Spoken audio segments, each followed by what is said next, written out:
Devin, Cameron. Sorry I'm late. Had trouble finding this road, and then I had trouble driving on it. Did I catch you in the middle of something? Where the hell is your truck? Huh? Look at my Jeep. I told you I was stuck, man. Well, this is not the reunion I was expecting. I thought you just wanted a ride. Besides, even if I pulled you out, your Jeep's fucked. I can tell from here. Just make him go full, like, Shaka bra. That's what I'm going for, I think, yeah. Be nice, Dev. He's doing us a favor. Hey, Cam. Hey, Artie. I fell in the lake, so that's why I'm half naked right now? That's hilarious. Did you push him in, Devin? Already makes me feel like I'm back in college. Oh my god. Hey, are you guys ghost hunting? Can I join in before we head out? Nope. Why not? This poor guy has no idea how tense the thing Literally is that he walked in zero on. concept Like, of what he's walking into. Meeting up with old friends on a wacky ghost hunting adventure where nothing went wrong except for that your Jeep got stuck. Because we're done. Dev, we can probably walk around a little bit before we go. He went on a really long drive. What? Devin sounds incredulous, and Cameron can understand why. But despite what the bear said moments ago, he still wanted to explore further. Cameron knows that once he leaves, he'll probably never come back to this place again. Damn, Dev. The two of you switch places or something? Anyway, I agree with Cam. I gotta stretch my legs out a bit. Devin looks down at Cameron, apparently at a loss for words. Cameron can't meet his gaze, so he looks down the road, toward Echo, toward the place that he's positive has more answers to all his questions. He needs this. You arrived just in time to fuck this. Time to go back into Echo. Devin sighs as he watches Artie squat down behind his Jeep, examining the wheels balanced above the cracked and dusty asphalt. Shit. How'd you manage to do this? It looks like you literally drove straight off the road. Devin sighs deeply as he stands next to Cameron, practically fantasizing about getting into his beat-up sedan and escaping this hellish town. They're so close to getting out of here, and the bear just wishes he could pick them both up and toss them into the car. Sure, he could technically do that if he wanted to, but that obviously isn't a reality. He just knows that to go against Cameron's wishes right now would be devastating to the coyote and their relationship. All he can do is ride this out and hope they'll be on their way within the hour.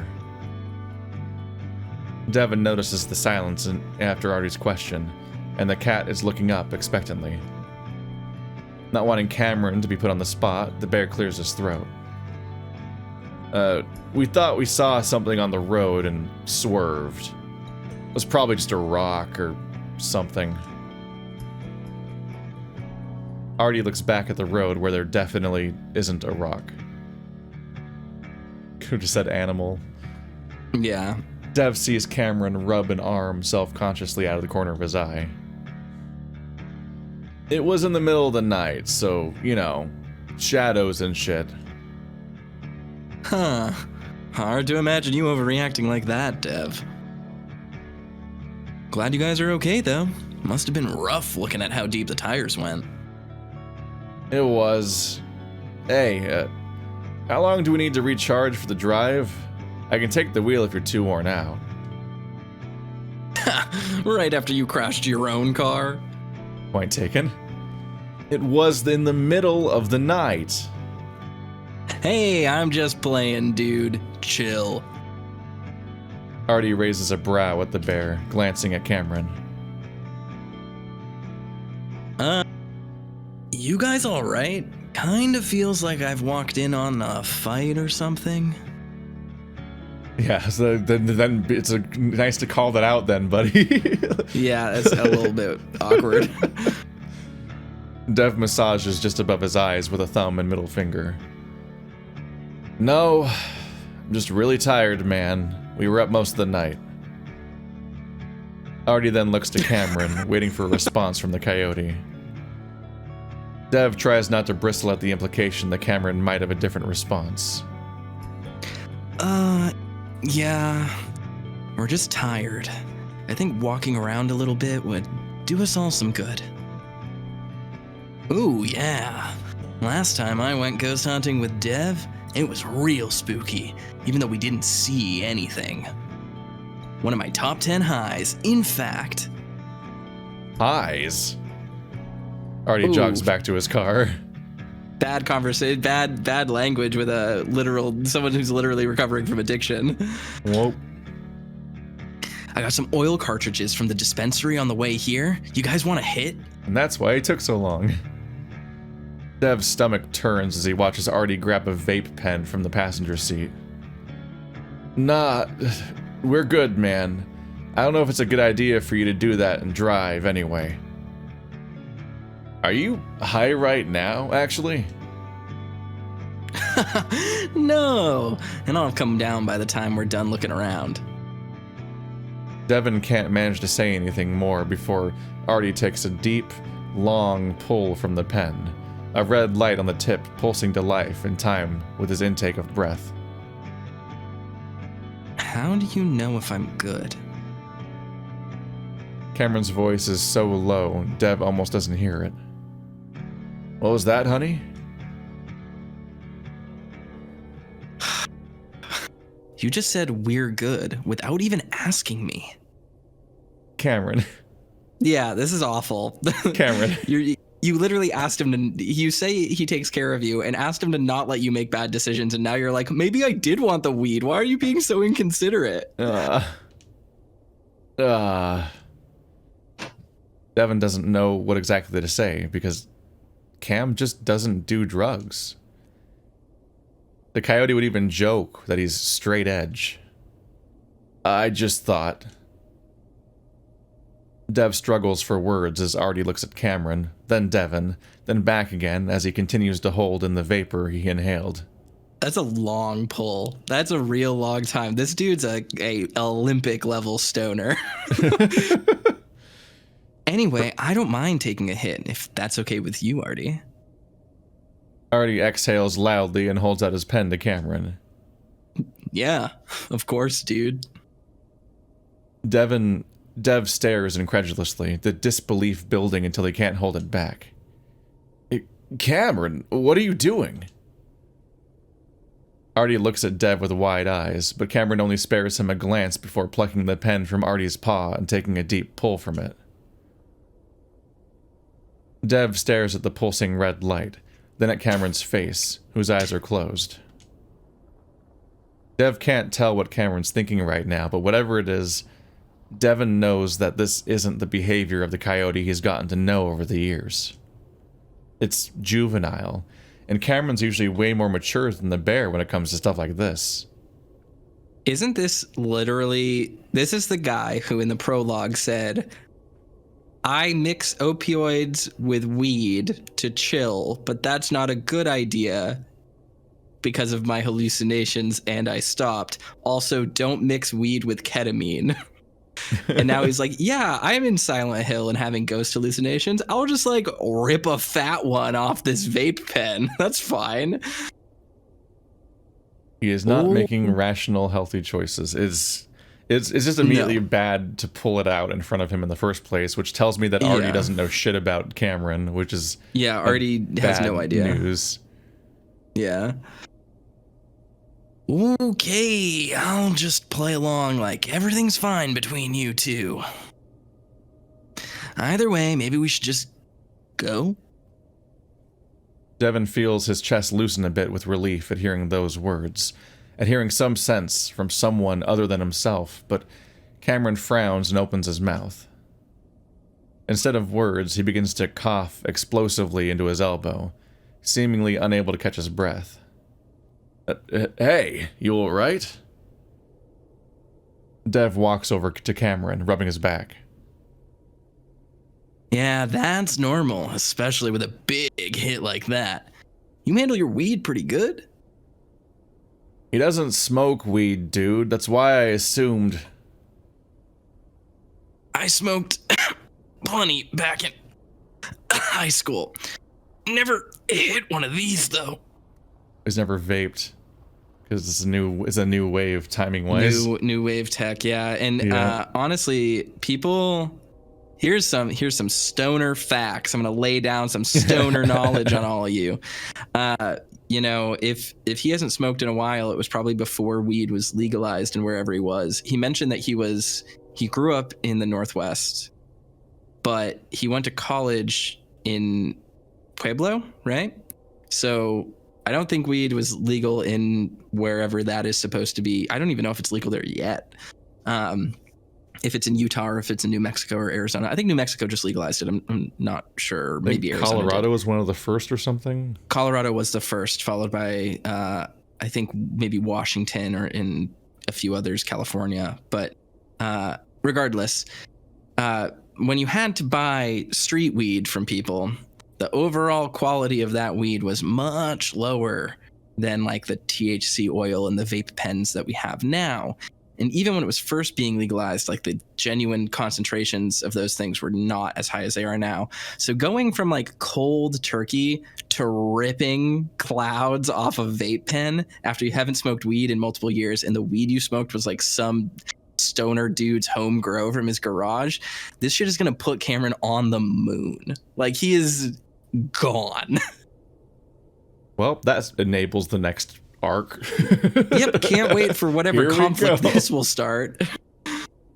I keep meaning to mention it, but I keep forgetting. But like, I was actually a little caught off guard by the time skip that happened, where we skipped a morning, just because as we were going through that night of things getting worse and going to the forest and so on, it occurred to me that mentally I had sort of gone into this assuming that this was functionally like the 6th route of Echo.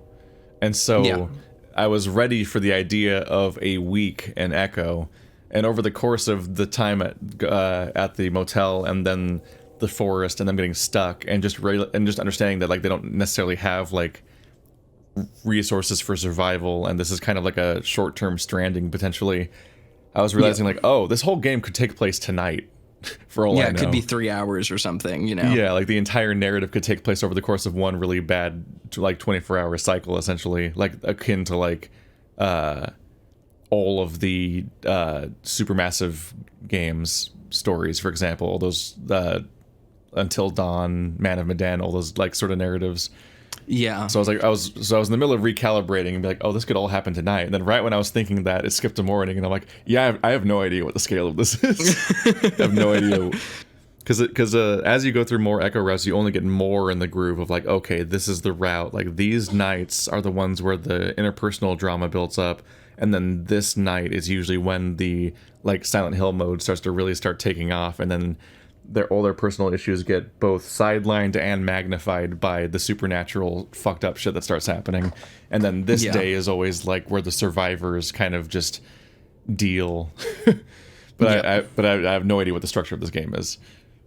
Yeah, I could not tell you at this point. I think it's interesting because it feels to me like the main conflict. Like, I mean, we have the main conflict between these two characters set up, but like the plot itself hasn't started kicking the like supernatural occurrences, and like the antagonist hasn't really been set up quite yet. So it feels like we're still very early into what will be a longer game. You know what I mean? Yeah. It's just kind of interesting. I was gonna say, unless the antagonist is just Cameron, but yeah, unless Cameron being shitty to Devin is just the whole game. Yeah, but they did specifically have a cold open that sets up an antagonist that's likely Brian. Yeah. Cameron What if seems that to was be just checking in on Brian? What if that was just like, that's the only time he shows up in the narrative? It's like, oh no, he's still doing his thing. just Good for him. Just a reminder that Brian's out there unchecked, and then he never comes up again in the narrative. He's just the tension lingering in the background of the game the entire time until it turns out that he just doesn't show up at all. It's like Deus Ex Human Revolution, where the prologue just makes no sense if this is your only game you've played in the series. It's like, who's that guy that shows up at the beginning and never gets mentioned again? Who the fuck was that? Cameron seems to be catching his breath, finally. That's harsh as fuck. Like, worse than a blunt. You get used to it. Besides, you only need to hit it a few times to get high. Should I take another then? No, you shouldn't. Cameron narrows his eyes at Dev. Why are you acting like this, Dev? It's just marijuana. I never complain when you drink.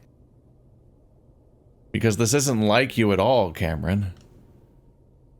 Dev had been holding the conversation back from becoming personal, if only because Artie is here, but at this point he can't stop himself. He's starting to wonder if all of this goes deeper than he'd like to think. In the awkward silence that follows, Artie quickly takes the pen from Cameron. Well, I think one hit is good for now, especially if this is your first time smoking in a while. Let's see how you feel in 20 minutes. He pauses and tilts the pen in his paw toward Devon. You sure you're good? I know we only got high together a few times, but I don't want you to feel left out. No, it's not my thing. Devon looks at Cameron. You told me back in college that this wasn't your thing either. That's the only reason why I said we were good. Sorry, man. No problem. It's just been a while, so why not have a go, right? Dev sighs loudly and folds his arms, shaking his head in resignation. I guess so.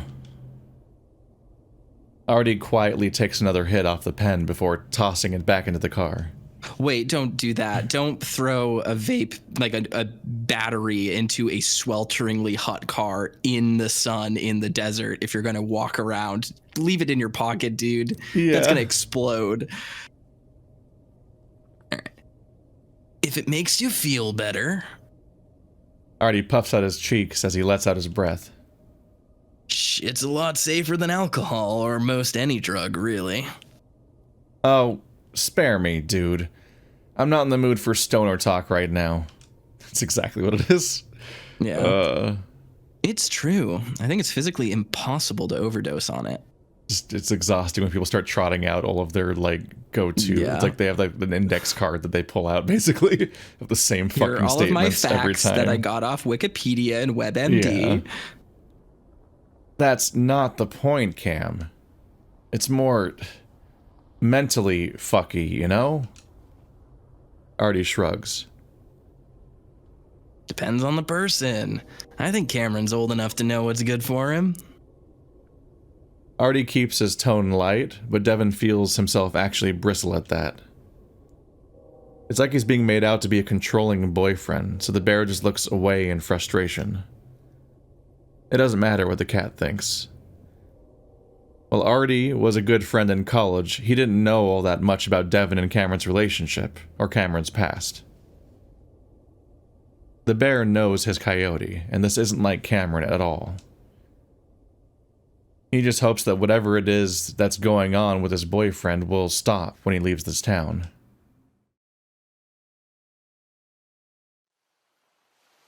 Which is when they're going to continue to not leave. Cameron stares across the lake, noticing how the light blue of the water almost perfectly reflects the blue of the sky. Is that why lakes are blue? Because they're just a reflection of what's above? And that's why it becomes dark and murky when the weather is cloudy. Wow, he must be super stoned if he just doesn't realize that the sky's blue because of water and water is bright blue because of the sky. I mean, judging by this reaction. He's just baked. Oh, shit, that's crazy.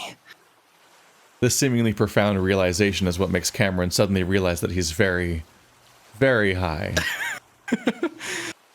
Well, at least he's on the right page about it. Yeah. At first, Cameron finds it funny, and he laughs out loud, only to stumble over nothing as his limbs suddenly feel intensely heavy. Whoa. What was funny suddenly becomes somewhat alarming, and the coyote's giggling dies away almost instantly. Cameron quickly walks back to the road where Dev and Artie are, trying not to look like his legs are both 50 pounds heavier.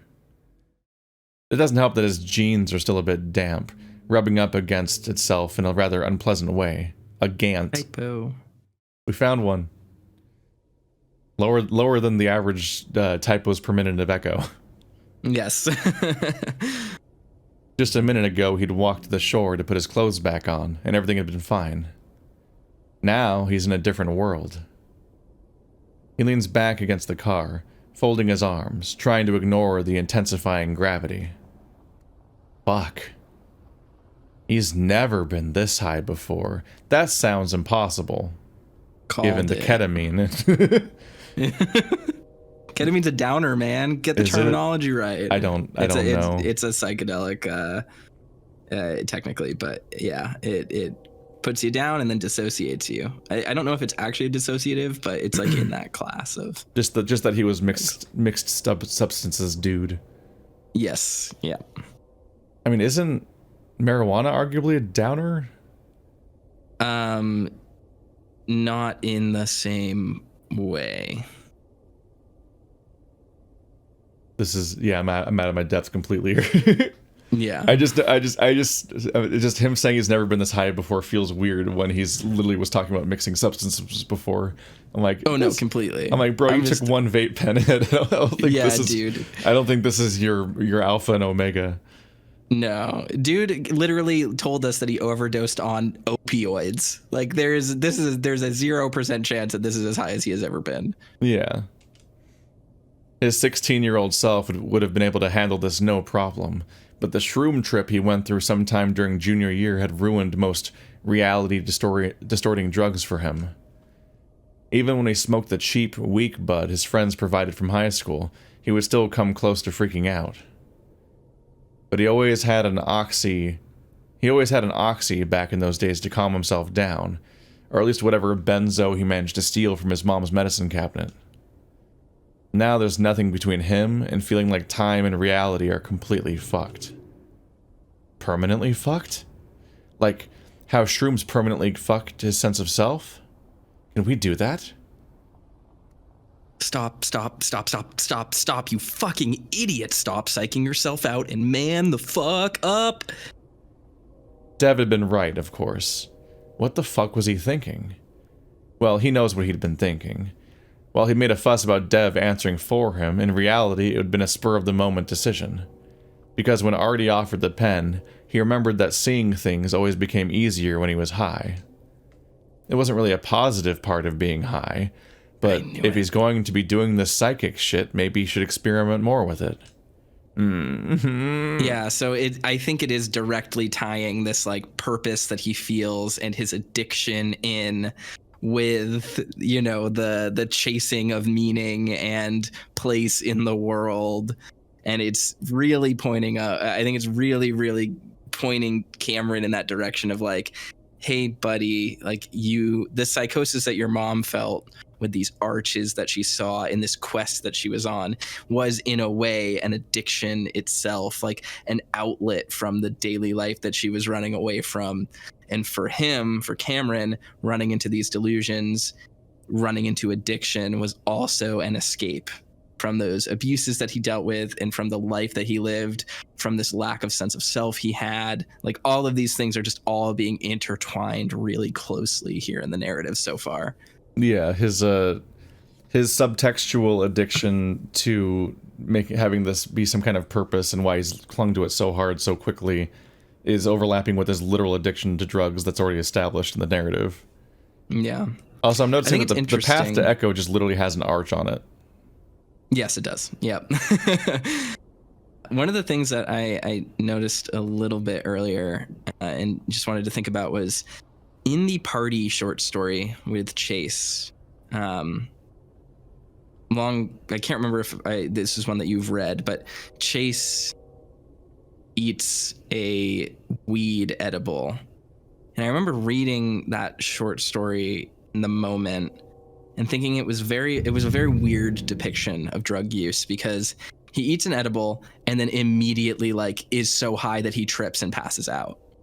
And I remember thinking at the time that's very silly, because edibles, even if you know nothing about weed, the thing with them is that they sneak up on you, and people always take too much of them before realizing like an hour and a half later that they are way too baked. The forever meme of this edible ain't shit. And then panel 2 is the fucking melting. 2001 A Space Odyssey. Yeah, and like it was kind of weird to read that in Echo and have Chase be like, I took one bite of a weed muffin and now I'm a goo on the floor 5 minutes later and need to be carried back to my room. The depiction of drug use in this story so far is much more accurate than anything that's depicted in Echo. Because honestly, even with Carl, a lot of his stonerisms don't really ring true. They ring true in the like caricature sense of like someone who smokes weed and is running away from their problems, but like not in the actual habitual stoner sense of like most people. I'm going to go out on a limb and say there are a lot of people that most people interact with on a daily basis that are blazed out of their mind, and people do not know. Like people would never know. And Carl probably would fit more into that archetype than he is depicted as fitting into. The usage of drugs so far in this narrative rings far more true and far more realistically. And that isn't to say that I think Echo's usage of drugs is like insincere or inappropriate. It's just a very different tone to go for, where like the addiction to drugs and drug usage and like what that means to people who are addicted to drugs is not really the focus of that narrative. Whereas here, it's very clearly like a characterization point that is being used to showcase Cameron's almost entire outlook on the world and how he interfaces with it and all of the people around him. So it's refreshing to see this and have it not be kind of ham-fistedly dealt with. It's actually pretty true to life. Instead of just being like a goofy movie drugs where it's time for the trip out sequence, the toilet's talking to me. Yeah, exactly. What one hit does to a Republican. The devil's lettuce. He feels very different about it now.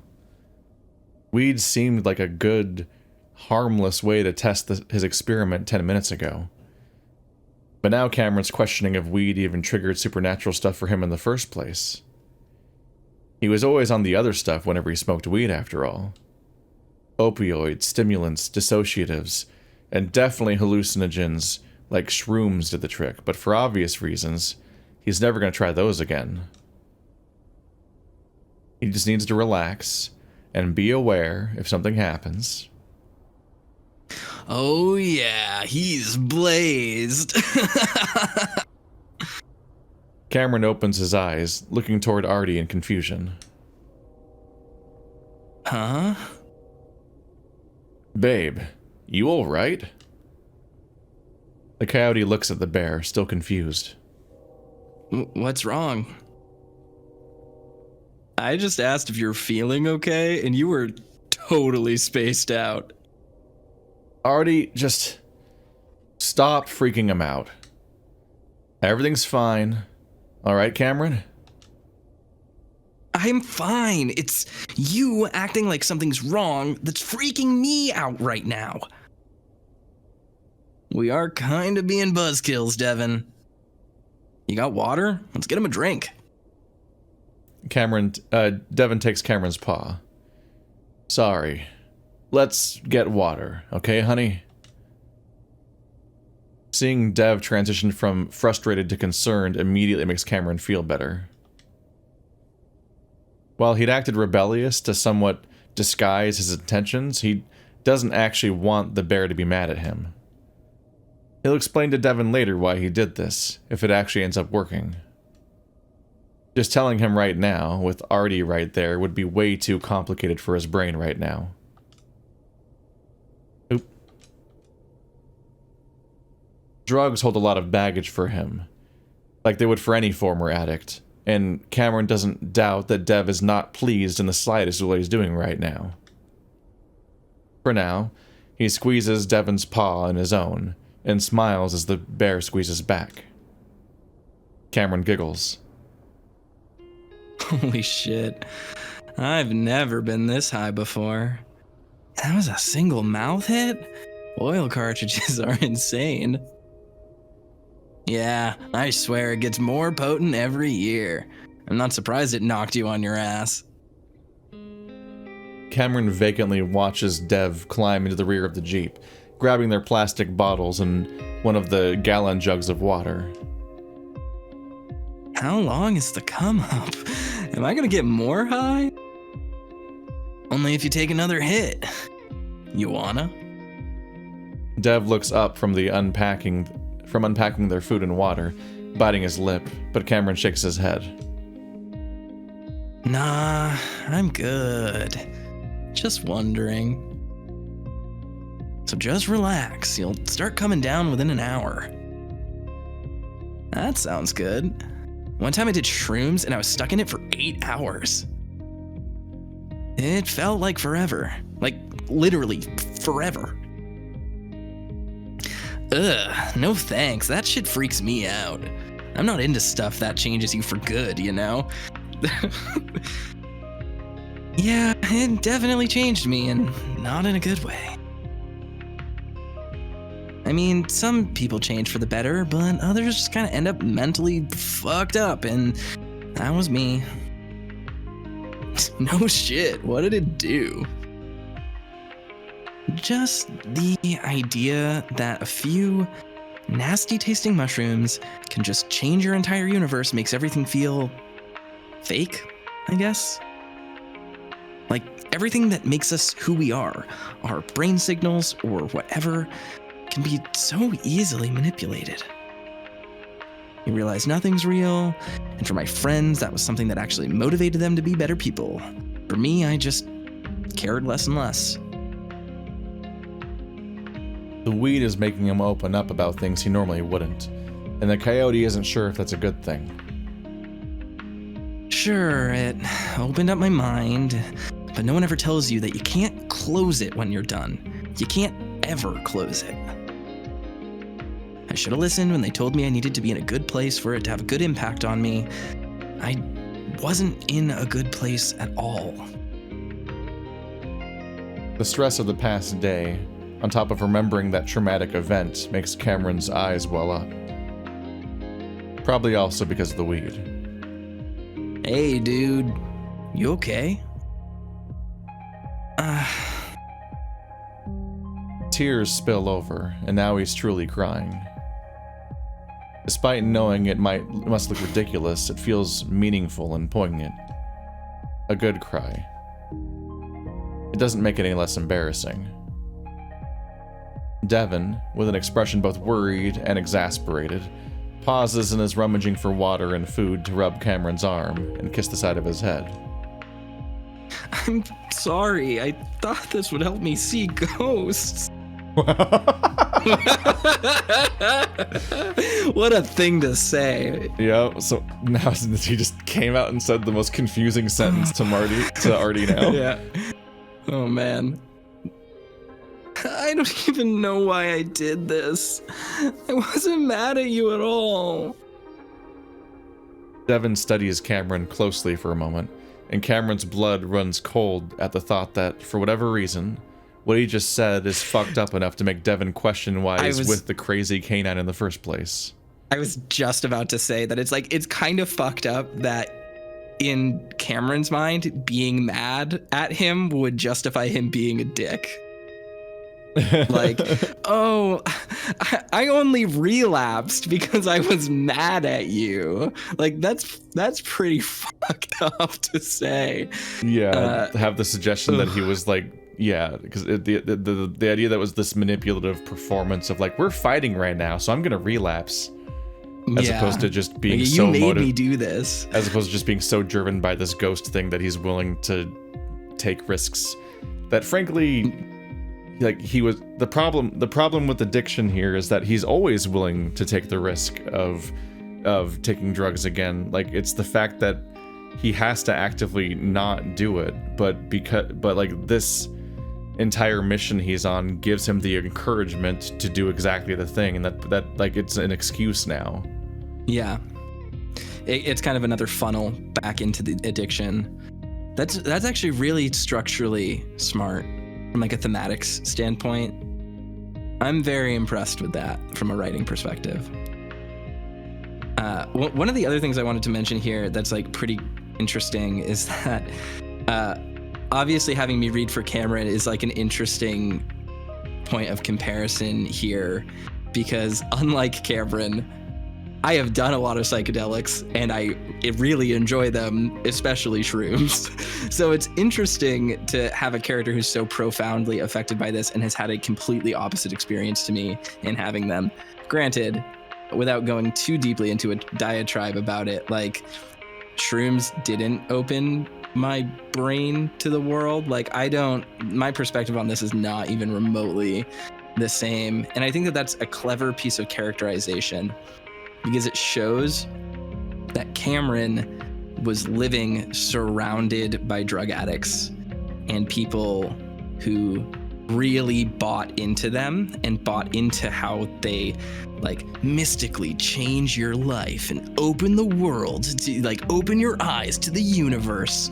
But like in my experience, you know, just being an adult person who has had a lot of life experience, like I did shrooms and it made colors look fun, and then I went to the movies and like watched a fun movie, and like that was it. Like the universe did not open up to me. I had a fun night watching Doctor Strange in 3D on shrooms. Like, that's the experience of it, you know?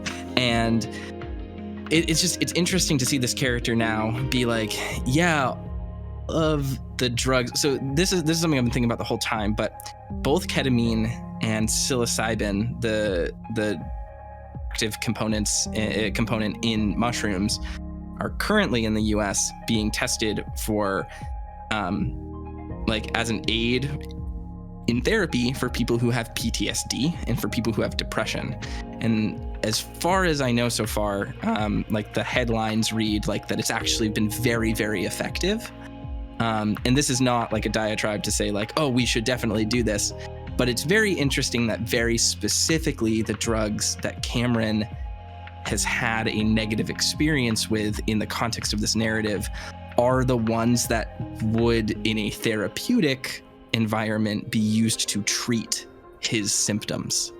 Yeah. And I think if you want to read into that, it also ties into the idea that Cameron is afraid to break the cycle that he is constantly in, and he is viewing anything that is antagonistic to that worldview as antagonistic towards him. And so he is on a downward slope, continuing with his own self-hatred and villainizing these perspectives and in a changing view of the world that might help him because he doesn't want to change. That's really, if that is what Howley was going for, that is incredibly deft characterization. I'm just really worried what the fuck they're gonna do at this point. Yeah, same. He's just actively made it. We made a point about him making the worst choices, and then the list keeps growing. Yeah, like actively doing the wrong thing all the time. Granted, we are on our high horses here. Yeah. In the comfort of our homes, judging him as he is in Silent Hill. Like, he's in Echo seeing ghosts. Like, okay, dude, I get it, but that's rough. I think the characterization for Cameron so far has been incredibly real. Very, very impressive stuff. But Dev quickly goes on, as if Cameron didn't say anything. Sit down and have some water, honey. He holds up a green plastic bottle. filled with water, and Cameron drinks from it loudly. And food. Filled with water and Cameron. Yeah. There's not another. Yeah, the commas are a little weird. It's just it ends up having a weird line break with the weird punctuation. So you're just like, where's the K into the sentence? It's a bottle full of Cameron. Ooh, water and Cameron. Ooh. Devin pushes a bag of jerky along with a box of cheese crackers towards Cameron. Why is Devin always so nice when he's such a dick? Thanks, Devin. I'm sorry I'm such a piece of shit. What? Honey, where did that come from? I know it's something you wouldn't say, but I'd rather you tell me when I'm being awful. I don't want to go back to the way I was. Artie's just like staring off the side, pretending not to be here for 10 minutes straight. I also want to be super clear. Devin literally told him not to act like that. He was like, you're not acting like yourself and this is bad. And Cameron did not respond well to it. No. It's quiet for a moment. Wow. This got you that fucked up, huh? Yeesh. Yikes. That's all you gotta say, Artie. Devin doesn't sound angry at Artie anymore, much to Cameron's relief. Just very tired. Still, this is all pretty standard stuff, especially when you got low tolerance. And I'm not trying to be a dick when I say that. I'm actually a little jealous. Correct me if I'm wrong, Cam, but looks cathartic as hell. You're not being a dick. It's just not a smart thing to say right now, Arturo. Remember when we said, I think probably last episode at the time of this recording, that it is a adult superpower to know when to shut the fuck up? Yeah. Literally. His manometer ran out. He finally had to stop using his superpower of not talking at all. Art's right. I feel really in touch with my feelings right now, and... Cameron absentmindedly shoves a cracker into his muzzle and stops. The salty, savory flavor so satisfying, he has to use all of his focus to appreciate it. For real, those cheese, like Austin cheese on cheese crackers are like the greatest stoner food of all time. I could blow through a box of those when I'm baked. It would be, I could not control myself, so. Fuck, that's good. Arturo laughs. Cameron shoves a strip of jerky that's lightly seasoned with hot sauce into his mouth, combining the flavors, and he moans again. Devin sighs in a defeated but accepting sort of way. That makes Cam feel even better. Even though he did something stupid, Devin seems to understand. Hey, let me in on some of that. Alright, but eat slow. This food's for survival, not for your munchies. We'll be out of here by noon, Dev. Relax. Devin sighs as he leans up against the tailgate, covering his face with his paws, then grunts with annoyance as he has to move to let Artie by. Trust me, I'm trying. Poor man. Yeah, he's trying his best. Look at these guys. They are baked. It's fucking cheap. It's so fucked. It's so frustrating to be in like a social situation where you just feel out of control. Yeah. And you just watching people just not listen. Definitely. I mean, also in Devin's defense here, like, you know, as I have said, I have had some life experiences. I have been in this situation where me and my buddies are baked, and then I look over and I see our one friend that isn't smoking, and it's like, oh man, like that's a shitty position to be in, to be the one adult in the room taking the situation seriously when you're around a bunch of like drunk people or baked people or whatever. Like being Devin right now, like it's like willingly taking the responsibility and being like, all right, I'm the adult here, which means I need to be the fun ruiner. And like that That sucks. Especially when the two, stoners, you're hanging out with, Cameron and Artie here, are like, "No, man, it's a good time. We're just crying because we're bonding." And it's like, do you realize how deeply distressing this is for the one sober person in the room? This is cathartic, having a breakdown.